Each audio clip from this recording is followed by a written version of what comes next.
Welcome to the Deep Dive. We're tackling excerpts from Robin Sharma's The 5 a.m. Club, a story about pushing limits and achieving amazing things.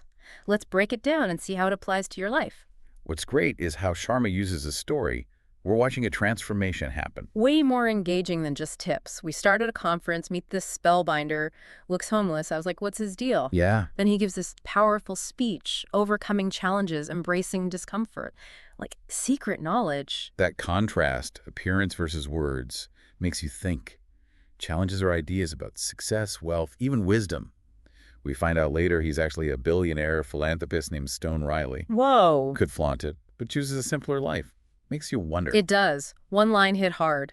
The place where your greatest discomfort lies is also the spot where your largest opportunity lives. Grow out of that comfort zone. Ever feel that way? Facing fears leading to amazing things. Absolutely, yeah. Often on the other side of fear, that's where we discover our potential. This really resonates with the two other main characters. Burned out entrepreneur, talented artist, wants to boost his creativity. At first, they're skeptical of the spellbinder. But something about him draws them in. Yeah, Like they sense there's more than meets the eye. That skepticism a lot of us can relate, especially with self-improvement. Curious, but change is scary. it is. And it's fascinating to see how their skepticism fades. They witness his teachings in action, almost like they're being pulled along this journey of transformation. And there's this hint of romance developing between them, adds another layer to their journeys. A reminder that personal growth often happens within our relationships. True. Then, bam, plot twist. Stone Riley, still rocking that homeless look, invites them to his private retreat in Mauritius. All expenses paid.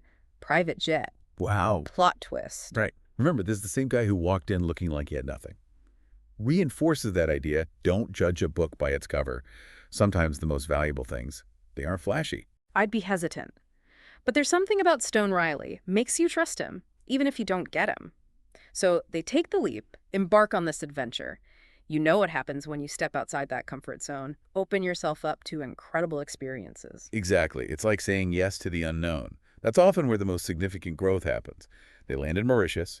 Stone Riley introduces the 5 a.m. Club philosophy. It's all about owning your morning, waking up early, structuring your routine, setting yourself up for success. Okay, I struggle with that. Not a morning person. But what's the magic behind this 5 a.m. thing? He believes that waking up early gives you a head start. Dedicate time to yourself, your mind, body, spirit, before the demands of the day take over. He calls high achievers history makers. They focus on three key areas: capitalization, calibration, and concentration. Okay, let's unpack those. Capitalization, optimizing your mindset, first thing, setting the tone for success. Got it. What about calibration? Refining your habits, we'll explore those more later. And concentration? Laser focus on what truly matters. Stone Riley shares an anecdote about a Formula One racing team. Oh, I love a good anecdote. What's the story? Meticulously cleaned their pit area after every race. Even a speck of dirt could affect performance. So sweating the small stuff. Exactly. Aiming for excellence, every detail matters. He also introduces this 20-20-20 formula for structuring your morning routine. But keeps it a secret for now. Makes you want to know more. Totally. Keeps us hooked. Just as they're settling in, things take a turn. The entrepreneur, she gets a death threat from her investors. Talk about intense. Oh. Yeah. This threat throws a wrench into their peaceful retreat. Reminds us that even in paradise, life throws curveballs. Stark contrast to her professional life, pretty cutthroat. But Stone Riley handles it with such calm efficiency. Like he's got this hidden network of power and influence. What else is he capable of? It does make you wonder. He's not just a motivational guru, clearly a man of action. But the threat affects her deeply. She has a nightmare, foreshadowing challenges ahead. How do you handle the pressure when things get tough? Good question for us all. Despite the drama, mentorship continues. Stone Riley starts teaching them about sleep, this transient hypofrontality. It's a state of relaxed focus, achieved through good sleep. Like our brains make new connections, generate fresh ideas when we're well rested. Why sometimes the best ideas come in the shower or right before sleep. Makes sense. So good sleep isn't just about feeling rested. It's about boosting our creative potential. Exactly.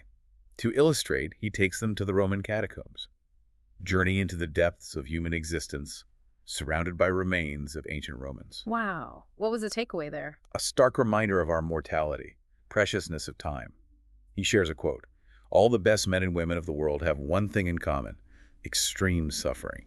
And each of them evolved into their greatness because they chose to leverage their circumstances to heal, purify, and uplift themselves. Whoa.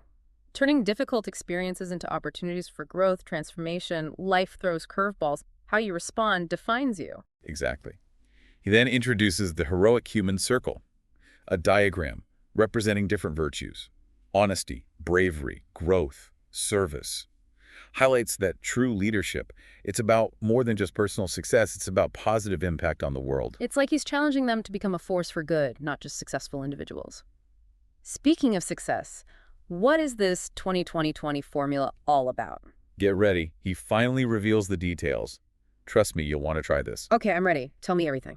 20 minutes of intense exercise, 20 minutes of reflection or meditation, and 20 minutes of learning or growth, all before you even start your workday. Wow, that's powerful. Kicking off your day with intention, focus, priming yourself for success, but building new habits. Is it sustainable for someone like me, not a morning person? He acknowledges it's not easy, but offers great tips. To make a habit last, never install it alone. Support system makes it easier. Makes sense. It's like a workout buddy or a study group. Keep each other accountable. What else? Reminds us that the teacher learns the most. Teaching someone else what you're learning solidifies your own understanding. So find someone to share the journey with. Great tip. Final point, a powerful one. When you most feel like quitting is the time you must continue advancing. Pushing through that resistance, that's where the growth happens. I love that. Mantra for tough times. Sticking to a new habit, how long does it take? He emphasizes the 66-day minimum, really solidifying a new habit. Consistency is key. But he doesn't just focus on work productivity. He talks about rest, recovery. Okay, now you're speaking my language. I'm all about balance. Argues that high performance, it's not about constantly pushing yourself.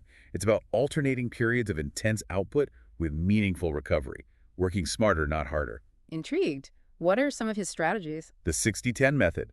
Work in focused 60-minute blocks, followed by 10 minutes of complete rest. Mini recharges throughout the day.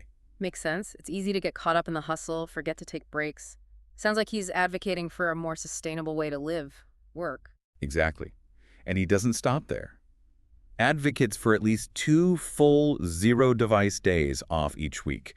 Complete recovery, rejuvenation. 2 whole days, no technology, bold move in today's world, but I see the appeal. Disconnecting from those constant demands. Truly recharge. Essential for maintaining focus, creativity, well-being. Think about it. When was the last time you truly unplugged? Just be. Honestly, it's been a while. Definitely need to work on that. So he's teaching them about owning their mornings, building good habits, prioritizing rest. Seems like he's covering all the bases for a well-rounded, successful life. He is. But emphasizes something else important. Finding the magic in life. Balancing success with experiencing joy, connecting with nature, appreciating art, living in the present moment. It's like he's reminding them, life is about more than just work, achievement. Those simple moments, beauty, connection, make life worth living. Exactly. Especially important for the entrepreneur. She's been so focused on her career, she's forgotten how to simply enjoy life. I relate to that. It's easy to get caught up in our goals, forget to appreciate the journey. Right. He challenges her to reconnect with her heart, rediscover those things that bring her joy. I love that analogy. The world has burdened and hardened you. Reconnect with the awe and wonder you knew as a child, and you'll rediscover the magic within yourself and in the world around you. Don't lose that childlike sense of wonder. Exactly. To drive the point home, he gives them a series of 10 billionaires' maxims. Little charms, letters, key insights from his life. The first one, to create magic in the world, own the magic within yourself. Powerful. Recognizing our own inner power potential. Emphasizes that how we relate to ourselves sets the foundation for how we relate to the world. Encourages solitude, self-reflection, even quotes Blaise Pascal. All of humanity's problems stem from man's inability to sit quietly in a room alone. Take time to get to know yourself, connect with your inner wisdom. Second maxim is about shifting priorities. Collect miraculous experiences over material things.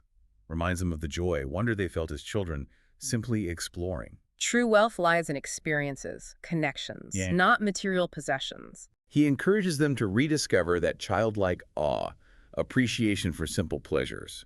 Even suggests laughing, dancing, playing more, ways to reconnect with joy. I love that. Don't take life too seriously. Find moments of playfulness in our everyday lives. The third maxim focuses on resilience, growth. Failure is the fertilizer for greatness. Reframing failure, not a setback, but a stepping stone. Embrace your mistakes, learn from them, keep moving forward. The fourth maxim is about pushing ourselves beyond our limits. To have the results only 5% of people have, do what only 5% of people are willing to do. Breaking free from mediocrity, striving for something extraordinary, takes courage, discipline to go against the grain. Leads to the fifth maxim, developing willpower. World-class willpower is not an accident, it's a skill. It's like he's saying you can train your willpower like a muscle. It's not about being born with it, it's about developing it through practice and effort. Exactly. The sixth maxim emphasizes action. Ritualize your habits. Don't rhapsodize about them. Stop talking about it, start doing it. Make those good habits part of your routine. The seventh maxim, importance of physical health. Optimal health maximizes your power to produce magic. Taking care of our bodies allows us to perform at our best. Makes sense. Hard to focus when you're not feeling your best physically. The eighth maxim is about focus. The tight bubble of total focus, the place where the magic happens. Eliminating distractions, creating an environment where you can truly concentrate. I think we all struggle with distractions in today's world, constantly bombarded with information, stimulation. He's saying create a space where you can shut out the noise and really focus on what matters. The ninth maxim shifts gears a bit. Love and connection. Deep love yields unconquerable joy, expressing love, kindness in all our interactions. Spread love, positivity wherever you go. It's the most powerful force in the world. The 10th maxim, importance of living in the present moment. Heaven on earth is a state, not a place. Finding joy, contentment, right here, right now. And finally, the 11th maxim, written in red ink, powerful reminder of our mortality. Tomorrow is a bonus, not a right. A call to action. Embrace the present. Make the most of every single day. He leaves them with this: don't put off expressing your gifts and talents, and make certain you enjoy this ride. A powerful message resonates even beyond this story. Absolutely. These billionaires' maxims offer some great food for thought. They really do. And they provide a roadmap for not just achieving success, but also for living a more meaningful and fulfilling life. It's like he's given them a blueprint for becoming the best versions of themselves. He has, but there's one more crucial piece of this journey that Stone Riley wants to share with him. He calls it legacy. Legacy. I'm intrigued. This deep dive just keeps getting more interesting. It does. And we'll explore this idea of legacy in part 2 of our deep dive. Until then, think about what's resonated with you so far. What's one thing you can do today to start owning your morning and elevating your life? We'll be back soon to unravel the final chapters of this incredible story. Welcome back. Last time, those insightful billionaires' maxims, like a toolkit for a richer life. Still thinking about those, especially collecting experiences over things. But you mentioned legacy, the next lesson. What's that all about? He wanted to shift their focus from achieving success to creating a lasting impact. Stone Riley believes most people think about legacy in fleeting moments, like a sunset or a big milestone. More than just hitting goals, it's about the impact our lives create. Exactly. Legacy is not a destination, but a way of life. Yeah. Choices we make, how we treat others, the values we embody. Okay, makes sense. Where do you take them to illustrate this idea? Back to Rome, but this time the ancient Roman Forum. Imagine standing amidst those ruins, the weight of history. Wow, what a setting. You can almost feel the presence of those who came before. Right. Stone Riley reminded them that the Forum was once bustling commerce politics, but empires fall. What endures? Values and contributions of individuals. Like those ripples, actions impacting beyond our lifetimes. He challenged them, how they wanted to be remembered, what values, what mark they wanted to leave, not monuments, but contributing to something bigger. So shifting from me to we. Exactly. Using your talents, resources to make a difference. He offered some advice. To lead is to inspire others by the way that you live. To be a force for good on this tiny planet of ours. Today, you get to accept this grand call to raise the standard by which you live out the remainder of your life. Powerful statement. Stepping up, becoming the best version of yourself, not just for yourself, but for the world. Redefining leadership, beyond titles, positions, living with purpose, service, inspiring others by how you show up. Can only imagine how emotional this conversation must have been. The setting, the intensity of their journey. It was. There's a point where Stone Riley tears up, talking about a meaningful life. Reflected on his own journey, past mistakes, commitment to making a difference. Sounds like he was being incredibly vulnerable, sharing his struggles, aspirations. He was. Profound impact, they realized, an incredible gift. Not just the teachings, but connecting with someone who achieved success while staying grounded. Like they were seeing what they were striving to become. Did this mark the end? Not quite. Few more lessons, but Rome was pivotal. Shifted their understanding of success, helped them see legacy isn't just about what we achieve, but the kind of people we become. Making a contribution, extending beyond our lives, creating something that lasts. Now, I want to ask you, what does legacy mean to you? What kind of impact do you want to leave on the world? That's a great question. Something to think about. It's a question worth pondering. So, what happened next? More surprises. I have a feeling he always has a few more up his sleeve. What did he do? Well, he surprised them with another adventure, pushed them further outside their comfort zones, taught them about trust, resilience, embracing the unknown. Now you've got me curious. What kind of adventure? He arranged a hot air balloon ride over the Italian countryside. Hot air balloon ride. Wow, that's incredible. Exhilarating and a bit terrifying. It was both. He wanted them to experience the world differently, literally rise above their limitations, see the bigger picture. Beautiful metaphor. Up in a balloon, you surrender control, trust the wind. Exactly. The lesson. Sometimes in life, you gotta let go. Trust the journey, even when you don't know where it leads. Can be tough. We like control. Scary, but incredibly liberating. Surrendering to the unknown, we open ourselves up to new possibilities. So did they enjoy it? Or was it too much? They loved it, not without its challenges, though. Some turbulence shook them up a bit. Unsettling, high above the ground, no way to steer. It tested their resilience. But Stone Riley used it, a teaching moment. Challenges are inevitable. How we respond matters most. Not about avoiding, but staying calm, navigating through it. Exactly. Stay present. Focus on what they could control. Trust they'd get through it. Becoming more flexible, adaptable, roll with the punches. I love how he uses experiences to illustrate points. Yeah. Makes the lessons stick. It does. The emerged, exhilarated, empowered, even closer. I bet overcoming a challenge together strengthens the bond. What happened next? More time with Stone Riley. They did. One final meeting, a few more surprises. Okay, now I'm on the edge of my seat. What were they? First, he wanted to make sure they understood the 5 a.m. club, the 20-20-20 formula, to make it sustainable. Right, because up until now, they'd been practicing in a supportive environment, Stone Riley guiding them. Now, back to real life. Distractions, demands. Exactly. So he takes them to this charming little cafe in Rome, reflect on their experiences, how to integrate the principles back home.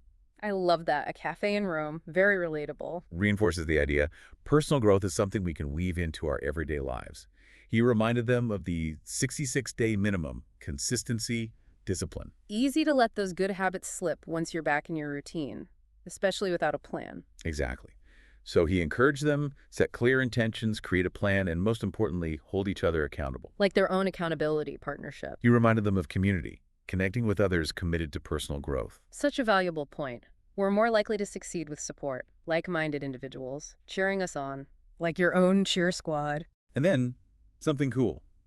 He presented them with a beautifully illustrated learning model, summarizing the key elements. Another learning model. I love how he uses visuals, makes them so much more memorable. What did it look like? This one highlighted sleep, mindset, movement, and personal mastery practices, all within owning your morning, elevating your life. Sounds like a roadmap for transformation. Did they get it right away? Well, a couple things confused them. They asked about the 90901 rule, the 60-10 method. They also noticed other notations they didn't recognize. Right, a few mysteries left. Stone Riley, master teacher, creating suspense. You'll learn soon enough. You both should know I've saved the best and most valuable teachings for the end of our time together. Okay, now he's got me hooked. Did he reveal them during this cafe meeting? He did. But before those last nuggets of wisdom, he did something that completely surprised them. Brought tears to his eyes, created a powerful bond. Now I'm really intrigued. What did he do? He finally revealed his true identity.